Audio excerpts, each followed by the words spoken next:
Welcome back. I hope you want to just vibe with me for 10 minutes because it's a vibe up here right now and like I'm feeling good. Feeling good and I want to share some things, okay? The first one is me potentially being on TV. I was presented the opportunity to potentially have a reality TV show. I'm waiting to hear more information. I don't know. Like that comes with a lot, right? So I don't know. But it could be cool. Like I'm just waiting to know more about it. The second one is I auditioned for a legitimate movie, like me acting. And I know it sounds ridiculous. He's like, I'm the most unserious fucking person. But and, like, I don't know if I could actually take myself seriously, but I would do it for this because this this is like a legit movie and it's one of the biggest actors ever. And if I got this opportunity, like I would just pass away. But I'm not holding my breath because I think they wanted the girl to be blonde. So I don't know if like I'm the right fit, but I still auditioned. I said I would get highlights, so we'll see. I have just been having one of those months, maybe even the whole year, where I was going a little cuckoo because I couldn't tell if I was being delusional, like unreasonable, delusional, crazy, or if every single fucking person in my life was gaslighting me, right? And I've come to the conclusion that it's them. It is them. I'm the only normal person, and they are all fucking insane, and they're all wrong. Everybody else is wrong. And I know it sounds ridiculous. Like, how's that possible? Like, it's obviously you. It's not. It's not me. It's them. And I'm this close to writing them a fucking note, like just handing them out. Like, go to fucking therapy. You all have issues. Stop projecting it on me. I'm okay. You are not. I'm standing my ground. I am normal. Okay. On that note, oh my god, I gotta tell you a funny story. So I was going to get my oil changed. This is like a month ago, but I just remembered it. And I think it's so funny, and the people need to know that this is the thing. I was getting my oil changed, and the guy was like, "Oh, you need your tires. Your tires need air." And this is me and Jay, and I'm like, "Okay, do your thing." And I'm sitting there like in the oil change place, and I'm in the car because it's like a Valvoline where you just like drive through, and all of a sudden my horn beeps and I'm like, oh, and I'm like, I didn't beep that horn. Like I got scared, I jumped. And the guy's right next to me, like typing on the computer. He's like, oh, your tire's full of air. I'm like, what? I'm like, I didn't press that horn. He's like, yeah, your tire's full of air. I'm like, what do you mean? He's like, that's the new thing. Like in the new cars, when your tire is full of air, the horn beeps. And then I'm like, what? What? And then again, boom, oh, second tire's full. It beeps again. I'm like, oh, he wasn't kidding. And then it did it again twice, two more times. I'm like, oh, that's an interesting feature, but I feel like it's not real, and nobody's ever told me this, and I feel like you're fucking pranking me. But he was serious. He didn't even laugh. I'm like, okay. Okay, on a way more serious note, I don't want to get into what happened to the baby in the pack and play. Like we all know what happened. We all know it's like the most fucked up situation I could ever fucking think of. I'm getting the chills thinking about that baby. What I do want to talk about is something that I don't feel is right. And now I don't think this is necessarily related to the baby and the pack and play. But mine is how do we prevent that from happening again, right? Now in this specific scenario with that mom, I think she was just an evil fucking person and she should literally get the death penalty. Basically what I'm trying to say is I'm sure there are other scenarios where a mom is on the fence, where they're feeling like they want to go get their fix, they're an addict, or they want to go out and party, they're a really young mom, but they don't want to leave their baby alone, right? Something that's not helping is people constantly saying, like, I saw a really big TikToker say, if you just go on Facebook and ask if, like, who here can babysit, like, if you're asking strangers to babysit, then you're a terrible mom or something like that. Like, they're shaming people who ask strangers to babysit their kid. I think we need to stop doing that because I would probably guess 95% of the time a stranger watching the baby is better than nobody watching the baby, right? Now that's not me trying to like fight for people to like get strangers to watch their kid, but I'm sure there's a lot of scenarios where people just don't have another choice, right? I know there's a lot of military moms who move really far away from their family and all their friends, and they just moved there, but they need a babysitter.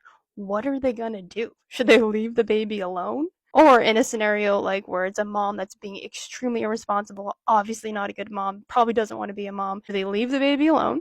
Or do they type on Facebook, oh, I'm looking for a babysitter tonight, and then they find a little teenager in their area and then they come babysit? I think that the issue with social media and my issue that I'm finding lately is that people never consider what the alternative is. And this is a great example. Like, obviously, we shouldn't be cheering people on saying, yes, ask strangers to babysit your kid. Obviously, it's not ideal, not recommended. But what would that person's alternative be? Would it be asking nobody? Then yes, ask a stranger. So saying such a broad blanket statement, like it's never okay to ask a stranger, like you're a bad mom, and then kind of shaming people away from even asking at all, I don't think is helping anything.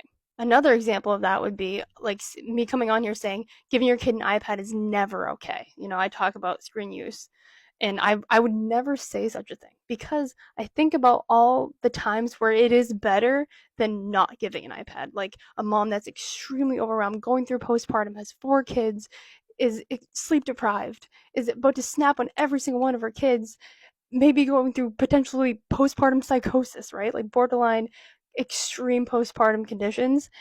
Giving their kids an iPad is of course better than snapping at their kids all day and like going crazy at them. Another serious topic, I did want to talk about this because I've been getting this question a lot, and that is, am I religious?